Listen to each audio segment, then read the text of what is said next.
mo naman binaan TikTok. Grabe guys, nalintikan na ako. Grabe. Bunot talaga ako ni TikTok. Binan niya na yung TikTok account ko. Until now, wala na talaga. Hindi na siya nabalik. Kasi nag-appeal na ako kay TikTok at nag-reply na sila.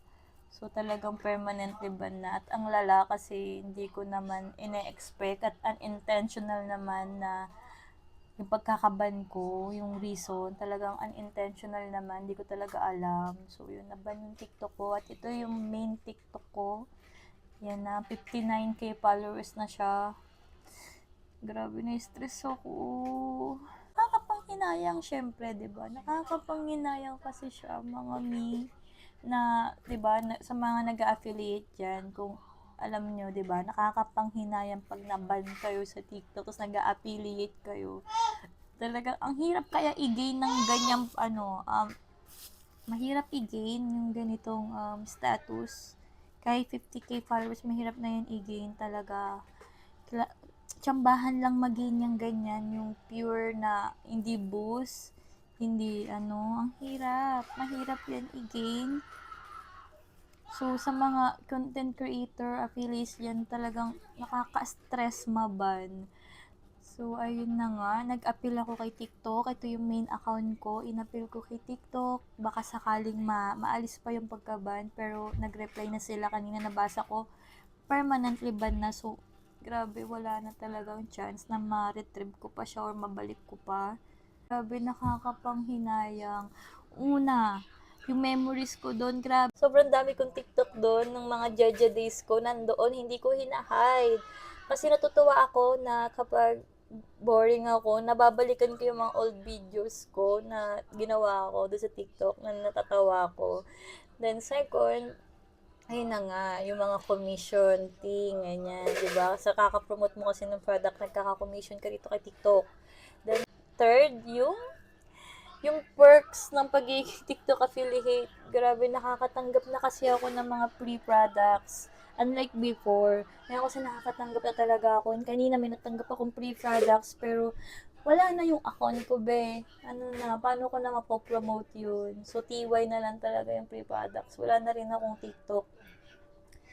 Then, fourth, yung Shopee, yung TikTok Pay Later ko, may ganun ako. Kasi nga, tinaray ko siya. So, hindi ko alam paano ko mababayaran yun. Binan nga nila ako, paano ako makaka-access dun na bayaran yun? Inisip ko tuloy siya, nagdagdag sa stress ko. Back to start na naman ako, mga mi. Ayan. Back to start na naman ako. Gusto ko man maiyak sa panghihinayang, pero wala binan na ni TikTok yung account ko.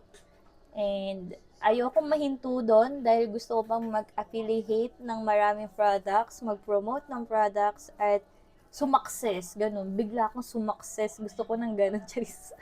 Then kahit na ban yung account ko, parang lesson learned na rin to sa akin na next time, ayun, be mindful na lang talaga sa ipopost. Kahit kuwit man ng kuwit-kuwitan na maliit, 'di ba? Huwag mo nang ipakita, ganun. So, yun.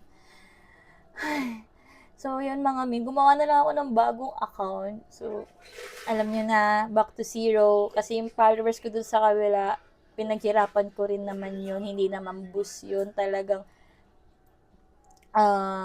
pure talagang mga followers yun. Hindi yun mga bot. So, ngayon, gumawa ako ng bagong account. And yan, back to zero talaga ako mga mi. So, wala akong Yellow Basket ngayon, pero approved na yung affiliate ko, pero wala pa akong Yellow Basket kasi kailangan kong maka 600 followers muna.